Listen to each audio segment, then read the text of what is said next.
Welcome to the Loins of History, a podcast that connects the past to the present.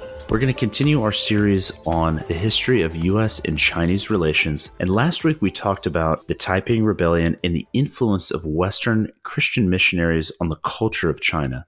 And for this week's episode, we're going to get into the Boxer Rebellion. So Jay, can you tell us how the Boxer Rebellion is relevant to the U.S. and Chinese relations? Yeah, absolutely. Long story short, there's two schools of thought in China on the Boxer Rebellion. And the first one is that they were great patriots that sacrificed their own lives to repel the foreign devils, right? But then there's another school of thought says they were violent rebels that killed way more Chinese than foreigners, and that their irresponsible actions brought unspeakable suffering to the nation. These are the two schools of thought for how they're viewed in China today. But, and like we're going to talk about in this episode, the Boxer Rebellion was primarily an anti-foreign and anti-Christian conflict. It makes it unique to Western learners, Western listeners, Westerners trying to understand, because there's not too many, at least for Americans, where we had like entire wars where we were trying to rid ourselves of a group of people. Even the Civil War, we weren't trying to get rid of African Americans, right? Well, we were trying to get rid of the British in the Revolution, I guess. Yeah, okay, fair point. We were actually trying to get rid of the queen and her nasty tea, or sorry, the king and her nasty tea. Sorry, no offense to the late queen. So Jay, that's pretty interesting on the schools of thoughts, but looking at the Boxer Rebellion, how did it actually start? Can you walk us through a timeline of some important events?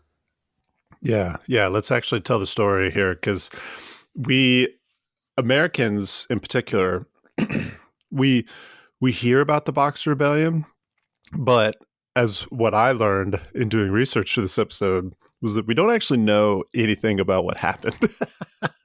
It's kind of similar to the Taiping Rebellion. It's very much glossed over. This was like a paragraph in a high school history textbook, I feel like. Yeah, and it was almost exclusively like the Boxers were Chinese people that tried to kill Westerners. But we killed him back. Move on. Yeah, it was one question on a multiple choice test.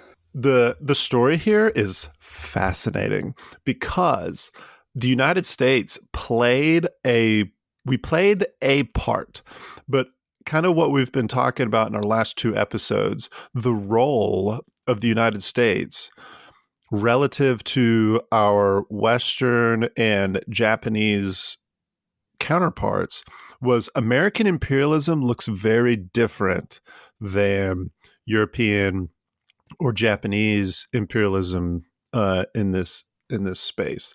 How this turned out was essentially you had an 8-nation alliance, which, you know, for our Lord of the Rings fans out there, like Tolkien beautifully, like in The Hobbit, what was it, the Battle of the Five Armies or Five Nations or something like that? Battle of the Five Armies.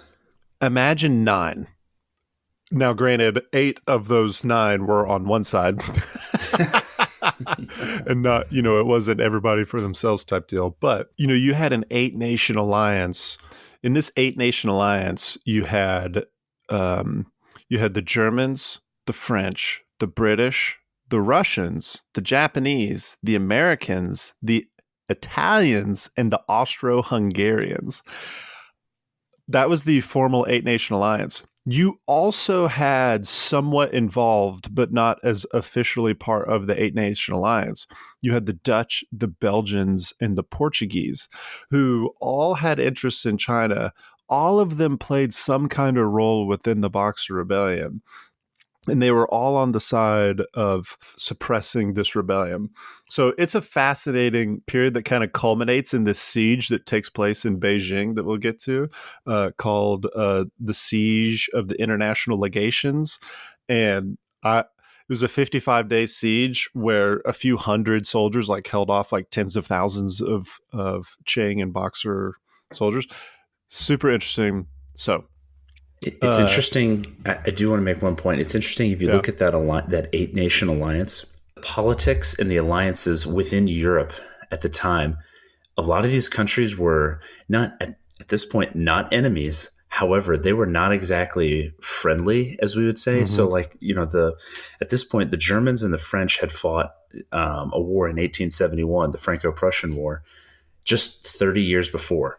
The Austro-Hungarians and Germans would become the Central Powers along with Italy. So, I point that out to say that it was an 8-nation alliance, but this alliance was not like found in like the common interest was their own selfish interest. Like, hey, we want good trade. Like, hey, you and I are kind of alike, and we're going to benefit from this. Let's go together and suppress this very, very large country, which is probably by land mass and population larger than all of our countries put together. So, hey, it's in our best interest to work together, even though we have a lot of our own historical grievances, and we don't like each other very much. Like the Japanese and the Russians fight each other in 5 years. So I just want to point that out. It's not like an alliance made of shared value, other than we want to get rich. Yes, we want to further our interests in your country.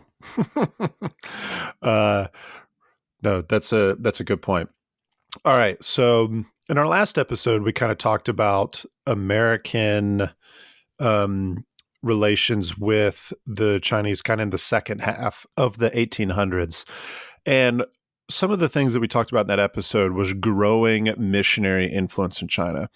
The Americans had a very large presence. The British, if anyone's ever heard of Hudson Taylor, he was probably the most famous international missionary to China. He was a Brit. This growing missionary influence began having increasing pushback by the Chinese people themselves. Again, like we mentioned in previous episodes, it's very hard if you're Chinese. It's very hard to distinguish between, hey, this person is just trying to talk to me about their religious values versus this person is trying to take my property versus this person wants to sexually assault my entire family. You just don't know. You just see the white devil, right? Mm-hmm. Additionally, you see a Japanese person in your country that you've had beef with for hundreds of years. So,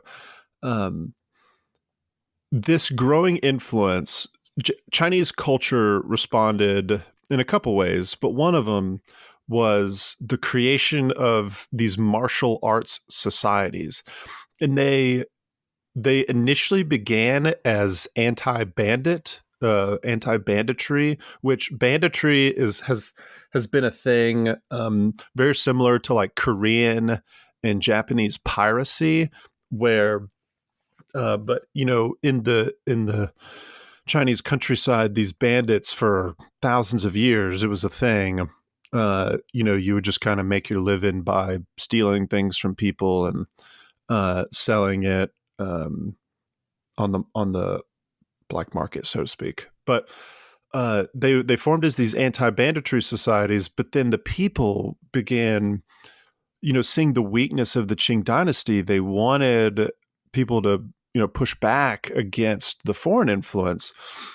So one of these martial arts societies called the Righteous and Harmonious Fists. That's an amazing name. I just want to point that out. The Righteous and Harmonious Fists. That's right.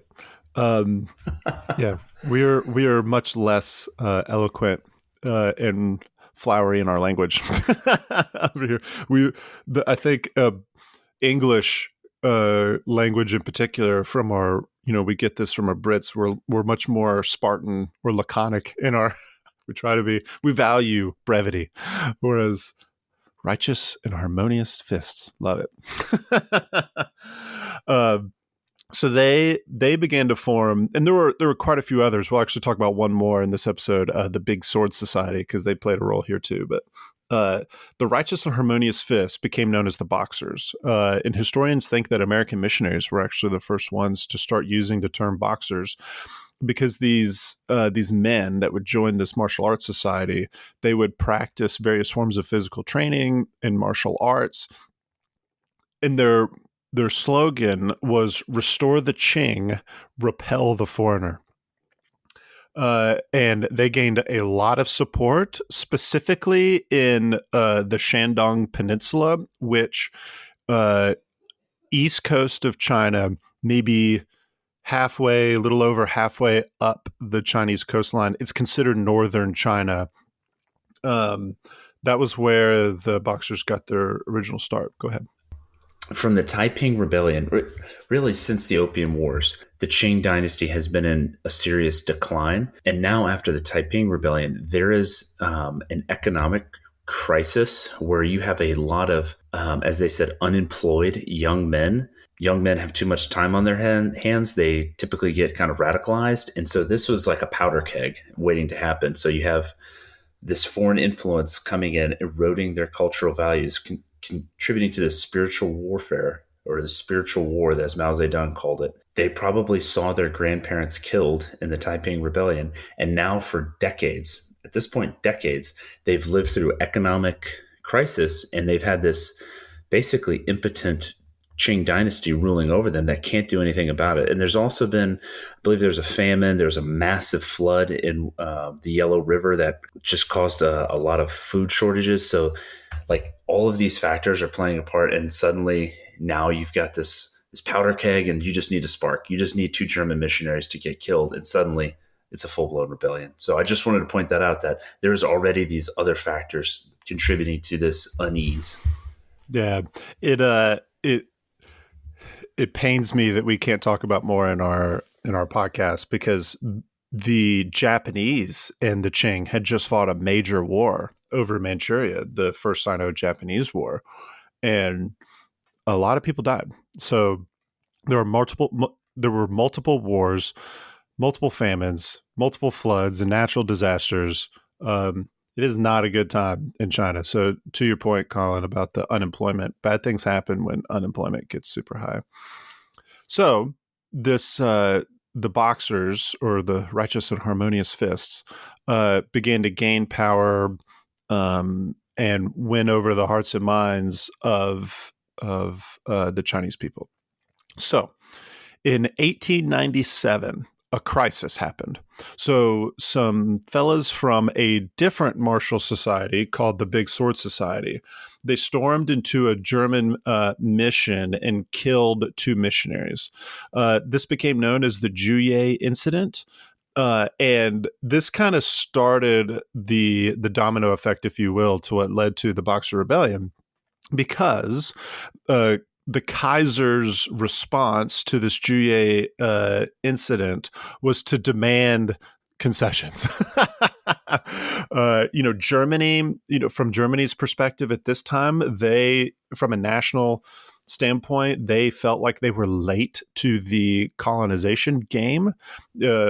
Some people may have heard of the term "the scramble for Africa." Germany had saw the British, the French, the Portuguese, the Dutch, all these different empires, and they're like, we need a colonial empire too. So the Germans, and I think we did mention this briefly in our first episode in this series, this was the time when Germany demanded a city on the Shandong Peninsula called Liaodong. Liaodong, yeah.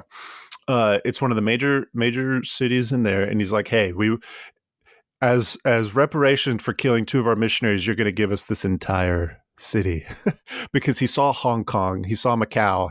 Germany wants a port city too.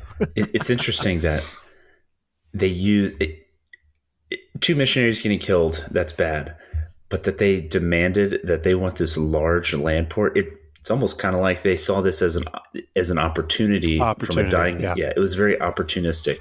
And mind you, Germany is only at this point about 26 years old as a nation. Before that, it was, we talked about them being late. Like before the Franco-Prussian War and Otto von Bismarck, they were a bunch of different nation states, and suddenly they unified. So they are a relatively new power. So it's not surprising to think that they would use this as an opportunity to say, we can gain some ground very quickly. But it's mostly opportunistic. It's not exactly a fair concession like giving an apology or something like that. They wanted land in a city. Yeah, it was very much. And actually, Kaiser Wilhelm faced a lot of blowback in Europe in particular on that. But without going too far on that, what Germany's demands sparked was another scramble for concessions, as we saw similar to what started the entire American-Chinese relationship in the Treaty of Wangsha. That was one after the first Opium War, and the Brits were able to gain these concessions from the Qing by blowing up some boats. Everybody else is like, well, we want concessions too. We want most favored nation status too. So there's these cyclical waves where when one European power gets some concessions, everybody wants them. So what ended up happening was the Germans, the French, the British, the Russians, and Japan all signed different treaties with the Qing government after this Juye incident that granted them spheres of influence, where essentially these nations almost carved up the entire nation of China. So we're not just talking about treaty ports anymore, but rather entire areas. So, for example, the Japanese were granted the entire province of Fujian, which is a major coastal province in like southeastern China on the coast. The Brits were granted all of northern China as their sphere of influence. The Russians were granted all of Manchuria. So we're not talking about port cities anymore. We're talking about huge swaths of territory that it wasn't like a territorial thing. They didn't like carve up China. Rather, this was the precursor to that. So this was the idea of, hey, this land doesn't, like, we're not going to plant British flags or Japanese flags here, but relative to the other nations, we kind of own this sphere of influence.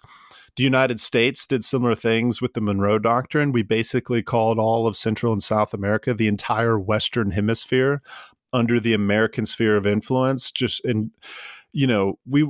They didn't belong to the United States. Rather, we were just posturing to the other European powers, hey, like, this is our sphere of influence, and if you want to do anything, you kind of need to talk to us first, type deal. The Russians, after World War II, tried to carve up Europe in spheres of influence. The spheres of influence is a very old thing, and it's gone on a lot. So this was kind of the final straw. Carving up China in these various spheres of influence was kind of the final straw. And what happened was some major dissension, not a civil war, but like a major issue started forming in the Qing court. So the emperor began what they called 100 Days of Reform in 1898. And these 100 Days of Reform were intended to modernize the administration, basically help Qing China get its act together so that it could stop being basically obliterated by all these imperial powers. Well, that was primarily pushed by the more liberal elements within the Qing court. Well, interestingly enough, there's another side of the Qing court that thought a more conservative approach, a more orthodox approach would be better. And that faction was led by the Empress Dowager, I'm not going to say her name right, Cece. That's probably not the right way to say it. Give it your best. Yeah. Give it your best. Cece. That's what I'm going to call her, whole Cece. Man, I should have looked that up. Cece. It's probably like Cece or something like that. But anyway, Cece here. So the Empress Dowager was a very strong figure. And as a matter of fact, we could do an entire podcast series on this lady's life because she started as a concubine to the previous emperor. And it was her son that ended up becoming the emperor. Well, this lady was such an original gangster that she didn't like the reforms that her son was implementing. So she put him in house arrest and took over the administration herself. It's amazing that she came in and grounded her own son, the emperor, and said, son, you're acting a fool. And I'm gonna lock you up in the house and I'm going to take control. Yeah. Very, for the Chinese history nerds out there, very like, I love the Romance of the Three Kingdoms. Very like, if people know who Cao Cao is, Cao Cao was the guy who like basically saved the Han Emperor from these bad guys. And he was like, yeah, come move in my court. I'll do everything. I'll keep you safe. I may issue some edicts in your name from time to time. You're still the emperor. Don't worry, dude. I'm just a good, loyal follower. And he basically became the emperor of China for for all intents and purposes. So it's like, and today, Cao Cao is known as being very crafty, very smart, very powerful, and wise. So, what Cici here is doing by grounding the emperor and taking over. She was more sympathetic to the conservative elements within the Qing administration. I was going to say, looking at this 100 Days of Reform, though, I can't help but see it's too little, too late, like way too late. Yeah. And I think that was why it was not successful. You had two warring factions between the more liberal and the more conservative side. With heck, even the Empress and her son had obvious, very differing views on how they wanted to proceed. But the Qing, this is by and large way too late. They wanted to self-strengthen. It was kind of like their way to say, okay, we're going to embrace some of these Western ideals. And we're going to try and take the good and combine it. But it just fell flat on its face. And I would say you should contrast that with Japan, who also at the same time Western powers came to and said, they basically said, Japan, you need to open up. We're going to come trade with you. There was a lot of cultural conflict in Japan as well. We've all seen The Last Samurai with Tom Cruise. But they adopted it much more successfly. And to point out, they were a member of the Eight Nation Alliance.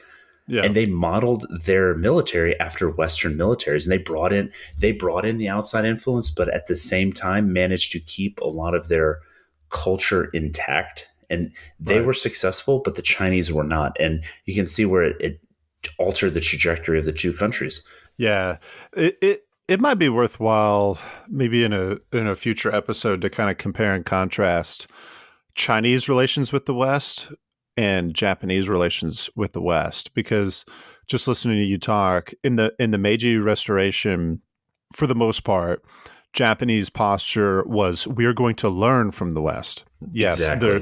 The shogunate didn't like it. A lot of the samurai didn't like it. It wasn't a 100%. We all love it. Similarly, the Japanese actually did this twice, and I think people Are you about to after talk about World War II. Oh, yeah. That's right. Yep. There's a great book called Embracing Defeat. And I think this is less popular because it was almost exclusively the United States and not, whereas in the Meiji Restoration, they brought in British advisors, they brought in German advisors, they brought in American advisors. Like, it was a very multinational effort. Whereas after World War II, you got to think, like, Japan had been receiving its own propaganda for decades, about how the West was evil, about how the West, Americans were going to eat their babies when they landed in their territory, like all this crazy stuff. And then all of a sudden it was kind of like they as a society were like, hey, we're just going to learn from them again. There was propaganda in the late 40s and 50s about the received hand. And there would be these like political cartoons that would show like what looked like this hand from God coming down to help the poor Japanese person. And it symbolized the United States. We literally just fought a war with them. And yet they just switched to, oh, now we're going to listen again. It's amazing. So I just want to make this point because it's pretty interesting. So when the U.S. defeated the Japanese, and for a variety of different reasons, but one of them was the manufacturing capabilities of the United States and their ability to mass produce weapons. They were, I think, one of the imperial admirals, when he found out that the U.S. had ships that were just used to haul ice cream around, he knew that they were going to lose. And then after World War II, Japanese businessmen would come to the United States to like Ford factories to understand their process. And if you've ever taken like Lean Six Sigma training, there's a lot of American and Japanese principles that get intertwined over the decades. And one of the things that the Japanese businessmen came over and they recognized was the U.S. has a process to mass produce, and we need to learn that. You ever heard a term like Kanbans or anything like that? That's Japanese. That was them taking their methodology and combining it with the Ford factories. But they were blown away by the fact that we could produce like a B-24 in a day. Like they Right. they couldn't comprehend that kind of power, but they saw it Yeah. and they said, we want to do it. And as a matter of fact, we're going to make that process better. That's why Yeah. that's why everywhere in the United States, you have Toyota cars driving around, because they took the That's right. American process and they made it better. Colin, that's a great point. And kind of bringing this back to China. China is they didn't do that. They were very unlike Japan in they had a much more difficult time mobilizing their entire population to try to learn from the West. Now, this assumes, and again, I'm admitting our own biases here, it assumes that China had things to learn, right? But again, just kind of comparing and contrasting this with Japan, Japan was able to fight back somewhat. Yes, at the end of World War II, they ultimately lost, but Japan was able to fight back. Japan crushed the Russians in 1905 and scared the daylights out of a lot of people. It definitely woke up the United States to go, oh, shoot, we've got this very powerful neighbor across the pond here. But China's never had that Japanese moment of, oh, we're just going to learn from the West. Interestingly, though, the time in which China probably came the closest was after the Mao era, when when Chairman Mao died, and they had just finished all of these unsuccessful reforms, primarily the Cultural Revolution. That was not a good time of reform. So when Chairman Mao died, that was really the closest China's ever come to going, hey, we should probably learn from the West. And I really wish we had some Chinese listeners because I would say, like, hey, when were relations between China and the West, maybe if not the entire world, were best? It was when China actually went, you know what? Let's modernize, let's integrate, let's globalize, let's actually take what's good from Western culture and economics primarily, and integrate that in our society. And what happened? China's economy boomed. Literally millions of people have been lifted out of poverty in China. And it's crazy because I see propaganda all the time that talks about the Chinese Communist Party has done great things to lift people out of poverty. It's like, yeah, because Westerners paid for it. Like Americans, American businesses, the American government, the Brits, like you name it. It's not just the United States, but primarily the United States, have given the Chinese Communist Party billions of dollars, if not trillions, over the years. Really, since the late 70s and the 80s and the 90s, things started getting a little weird.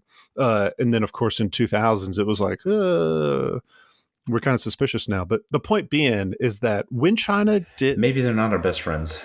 Yeah. Well, China, like, the kind of similar to here in the Boxer Rebellion, the conservative elements within Chinese society have gone, oh, no, we need to be these China purists here. And what's happening? Their economy today, their economy's going back down. It's slowing way down. They're beginning to not be good players on the global stage. They're not being good partners. And I do mean that as objective as I can. Like just nationalizing random businesses and stealing intellectual property, like it's stealing. Like, name me a moral standard that says stealing's okay. So this isn't like relativistic, like, oh, you're saying that because you're American. Like, come on, is there a society in which stealing is a good thing? No, there's not. So, point being, kind of bringing this back in the 100 Days of Reform, the Boxer Rebellion.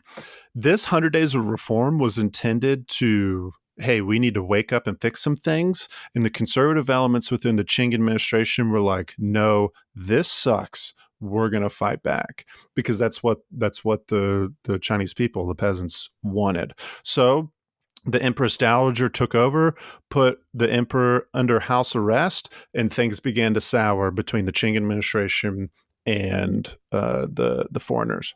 Jay, that's a lot. We went on a couple tangents there, but to bring it back to the actual rebellion, where did the violence start to break out in this Boxer Rebellion? Yeah. So in 1900, the violence kind of got worse. So this entire time, the Boxers were known for like burning churches, killing Chinese Christians. They called foreigners the primary devils, but then they also called other Chinese that had converted to Christianity, either Catholicism or Protestantism, they called them secondary devils. Um, so they actually killed more of them than foreigners. And this had been going on, but in 1900, things started migrating north to Beijing itself. So, um, as the violence was getting worse and worse and worse, these foreign governments were going, "Hey, we're a little concerned that our diplomats, our missionaries, our businessmen who live in Beijing are going to be threatened." So they sent, and they being 8 different nations, what like we mentioned before, including the United States, we sent some like token reinforcements, only a few hundred soldiers to reinforce the embassies. Um, for the United States, this included none other than the United States Marines, which their and this birthday is was just beautiful 2 because days ago. to this day, yeah, we're recording this 2 days after the birthday. We'll release it here in probably 5 days or so after the birthday. But the point being is that to this day, U.S. Marines guard, quote unquote, and I'm doing air quotes here, guard U.S. embassies around the world. And I only do air quotes because embassies have more security than just the Marine attachment there. But if you go to a U.S. embassy, you'll see Marines standing outside or standing at the gate, and that's they've been doing this since the Boxer Rebellion. So there were Marines that were sent to defend the embassy, and other nations sent their sailors and Marines too, because the armies were normally kept in the home station, and sailors and Marines went and patrolled the foreign seas, right? So ships were nearby, and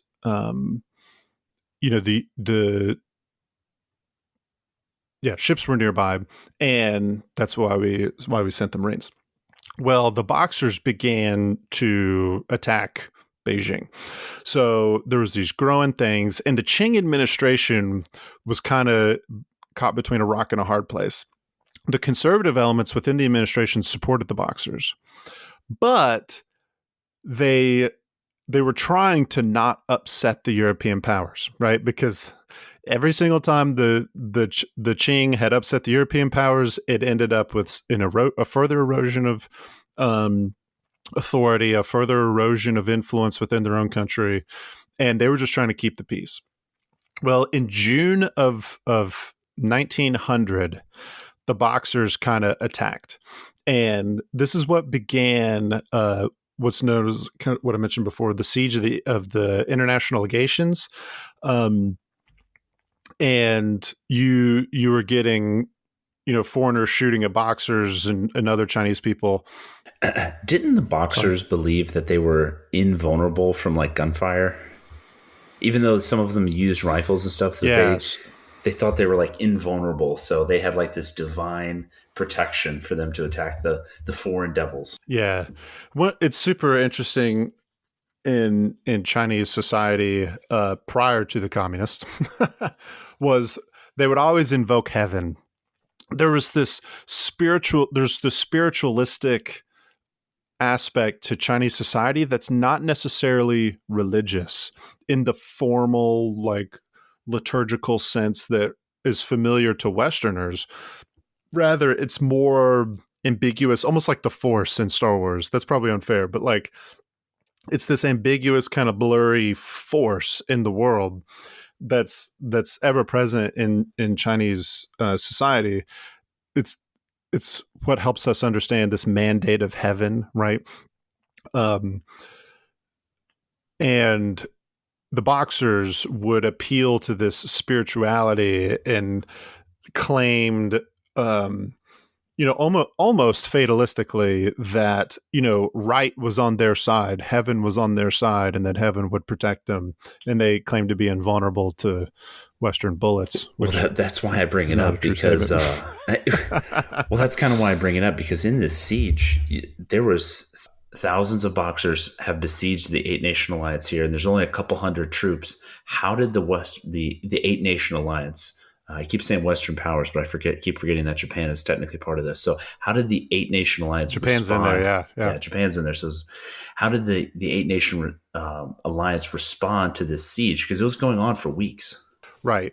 So the siege lasted a grand total of 55 days, from June to August of 1900. But so you had this siege going on, and the Eight Nation Alliance was like, well, traditional military warfare stipulates that if there's a siege, you try to go relieve it. So the alliance kind of put together this hodgepodge force in what became known as the Seymour expedition, because it was led by British Vice Admiral Seymour. About 2,000 troops coming from a port just southeast of Beijing, just north of the Shandong Peninsula. And this expedition was intended to go relieve the legations there in Beijing. Long story short, they never made it. So there was actually a very large Boxer force that won a battle against this against the Seymour expedition. Seymour kind of backtracked a little bit and then was like, nah, we can keep going. But then this was the time where the Empress Dowager switched sides.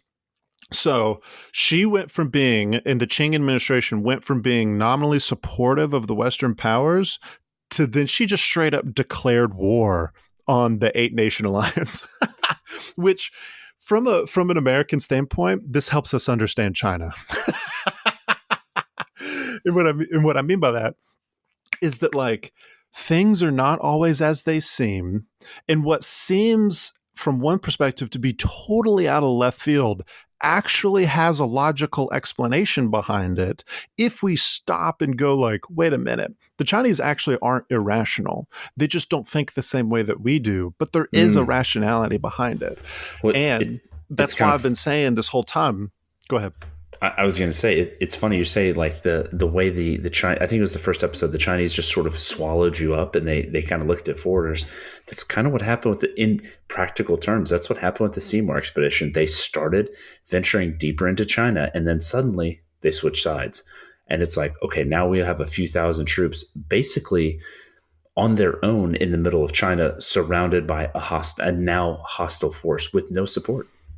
Yeah. So after Seymour was defeated by the Boxers on the way up to Beijing, the Eight Nation Alliance sent a list of demands to the Empress Dowager, which basically like demanded that she execute folks within her own administration that were supportive of the Boxers. You know, hey, you've got to come help us against the Boxers, blah, blah, blah, blah, blah. And, you know, in one of the great speeches of all time, she gives this speech to her council, and I'll read a quote here. Now they, the Western powers, have started the aggression, and the extinction of our nation is imminent. If we just fold our arms and yield to them, I would have no face to see our ancestors after death. If we must perish, why don't we fight them to the death?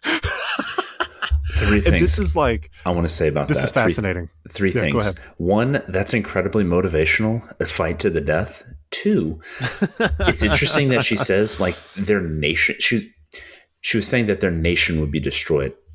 Not every person would have died or perished, but I think what she's really saying is like, hey, us as a Chinese people, we've already talked about the erosion of culture in China. This is a cultural conflict. She is saying that we will no longer exist as a Chinese people, and that we have for thousands of years. And then you can also see there's a spiritual element too, where she looks to, I won't have a face to she's referring to her ancestors. So she's saying like, hey, this is also, like we've mentioned, a spirit, as Mao Zedong called, a spiritual conflict against the West. And she's kind of appealing to that sort of mandate from heaven, the heavenly fist. She's looking toward, the spiritual side of things. So I just think there's a lot to unpack in that very motivational quote that you just gave. Mm-hmm. Yeah, and she talks about saving face. So you even get a cultural element of like a concept that's really difficult. Like I think we tangentially understand like what it means to save face, like, oh, I don't want to look bad. But this isn't necessarily I don't want to look bad. It's like I am no longer a whole person standing before the ultimate authority before which I believe I will stand when I die. Like it is way deeper than just like, oh, I don't want to look bad. It's like it is an I don't want to lose an integral election. aspect of her own identity. Yeah, it's not just ego, it's integrity, and I mean that in the like being a whole person before standing before an ultimate authority. Like it is way deeper, just this aspect of saving face. So yeah, so what happens when she does this is that she and the Qing government declare war against the Eight Nation Alliance, which is pretty ballsy to be like, we're going to declare war on 8 countries all at the same time. So how did that work out for her? Their armies are already in my country. Not good. And to be fair, not good for anybody. In a very real way, everybody kind of lost the Boxer Rebellion, but so specifically before we move on from the Seymour expedition, they never actually made it to Beijing because now that the Qing government was on the side of the Boxers, it was just too much for them to go from Tientsin to Beijing. What we have here, because the Seymour expedition was never able to make it to Beijing, we have this super intense and very interesting episode of the siege of the Beijing legations. So you had about 900 troops from Great Britain, Russia, France, Japan, Germany, the United States, Italy, Austria-Hungary, the Netherlands, Belgium, and Spain, and about 2,800 Qing Christians. They were all hemmed up in the area, or in an area that is roughly 1 mile by 2 miles in square miles here.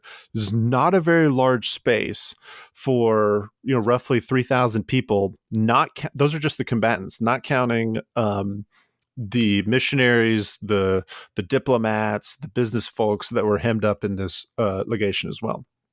You go through your food very quickly, by the way, and this was a siege in the military sense of the term.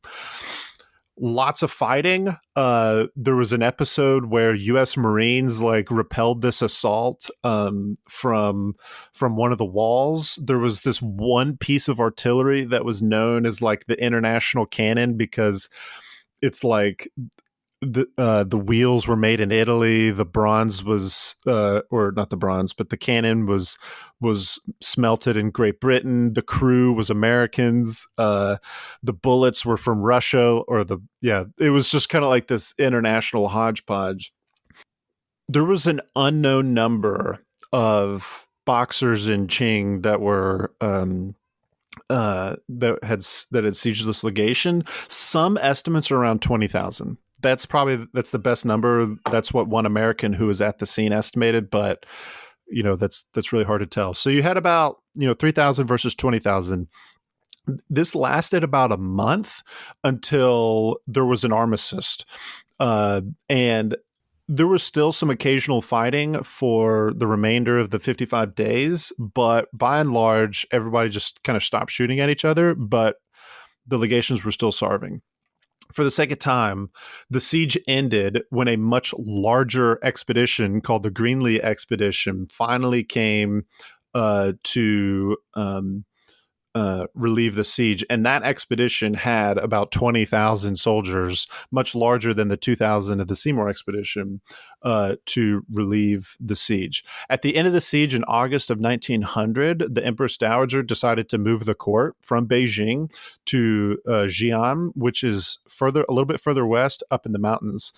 Interestingly, this is the same province or nearby that Chairman Mao and the Chinese Communists would do their long march to. So kind of that mountainous region within China. What this led to was the Qing had basically evacuated. The you had this 8 nation and 8+ nation alliance in charge of Beijing. So they were kind of like, hey, they just tried to kill us.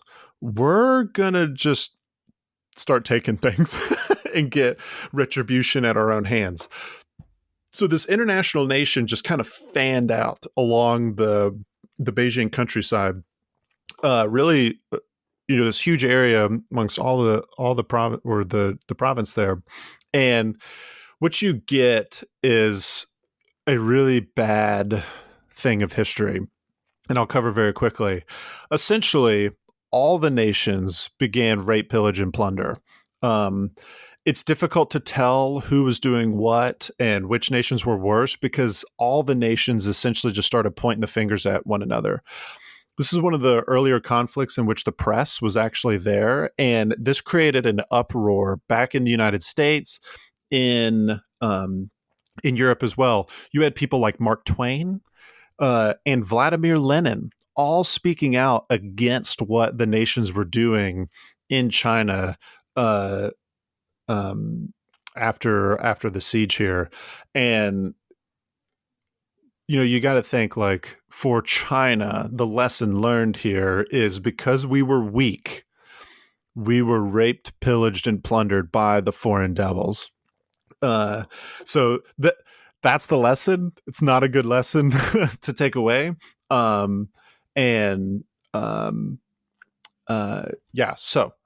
when you talk about the atrocities, it's not justifying it or anything like that, but when you talk about that expedition, there's a lot of guerrilla warfare that occurred, and there's a lot of people that died of disease. There's one with Smedley Butler. One of his famous accounts was seeing like Japanese soldiers nailed to a wall.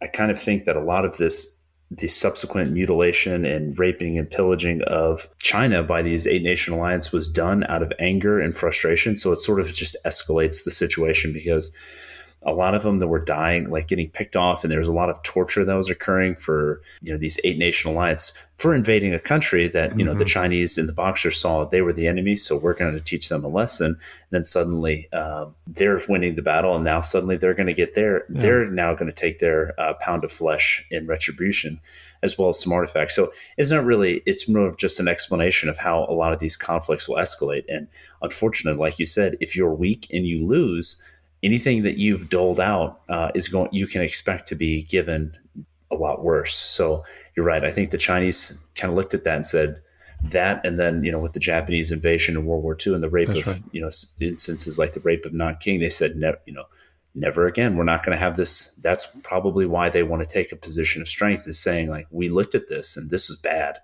We don't want this to happen to our people again. And also, you mentioned the press and like Mark Twain being there. Yeah.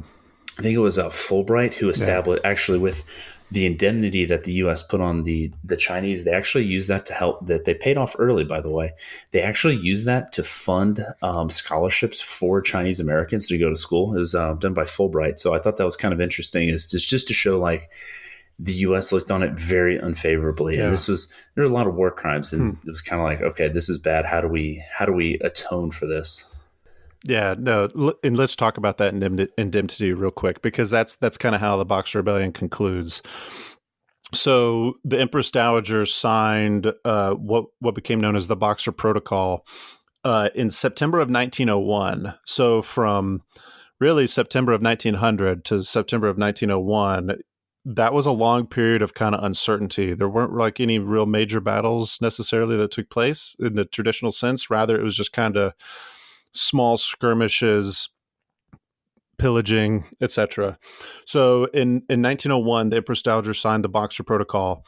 And she was willing to sign it because there were no additional territorial concessions that were demanded, but a very heavy indemnity of was equivalent in 2010 US dollars, equivalent to $61 billion that the Chinese would pay So that's like $120 billion in 2022 money. Yeah. Inflation sucks. Little inflation joke there. Yeah. So it was a huge indemnity, and that carried on. So the Qing Dynasty would only last for another 10 years. It lasted until 1911. And we'll talk about that in our next episode. But the Republic of China, of which Sun Yat-sen was kind of getting a start at this same time, they actually paid off. They actually paid off more because they adjusted for inflation a little bit, but and they paid it off in 1939. So, and like Colin mentioned, the United States actually used its portion of the reparations to start a scholarship fund for Chinese students. So there, because of the backlash that I wish we had more time to get more in depth in, but the backlash here in the United States was kind of anti-imperialist and pro-China. That was the public sentiment in the United States, and that's why we use this indemnity to fund Chinese students to go to American universities. Some points about why this matters today in closing here. There's a phrase that started in this time and continues to today in China. This is the phrase: the people are afraid of the officials. The officials are afraid of the foreigners, and the foreigners are afraid of the people. And why this came about was the reason why the Western powers, from the Chinese perspective, didn't demand territorial concessions and were kind of ready to like get out of China at this point was they saw the impact their influence was having specifically against the Chinese people. And they were not prepared. They thought they could manipulate the administration, but they saw the people had kind of had enough at that point. The Boxer Rebellion marks the high water mark of Western imperialism in China. Japanese imperialism would get much worse, kind of culminating into the Second Sino-Japanese War of 1936 to 1945, also known as World War II here in the West, but also known as their part in World War II. But there wouldn't really be many more unequal treaties aside from what local warlords would kind of work out within Western powers. So one of the key takeaways here for Chinese was, by the power of the people, we can repel the foreign invaders. So there was a sense in which they felt like the Boxer Rebellion was successful, in that they learned they had a weapon to use against the foreigners, and that is the people themselves. This is important because one of the key aspects of communism and the Chinese Communist Party is they do see it as a people's republic, right? There's this emphasis. There's this very Mao liberal Zedong notion. Absolutely utilizes that. That's right.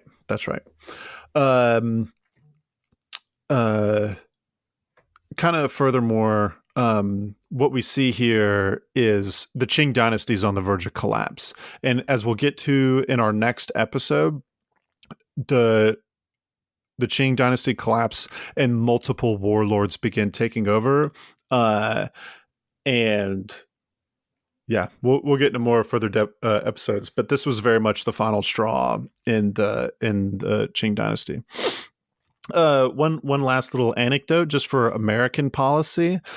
Some historians see that William McKinley's decision to send a total of 5,000 troops, the vast majority of those were Marines, to China as the first time that an American president kind of got us involved militarily in a foreign adventure without the authorization of Congress.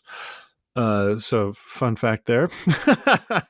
And then lastly, like what we see here is just one more episode in the century of humiliation in China. So China sees like our weakness allows the foreigners to take advantage of us. And when you look at what Xi Jinping, why he's so popular is because he's another China strongman. He's the guy that's going to, quote unquote, make China great again.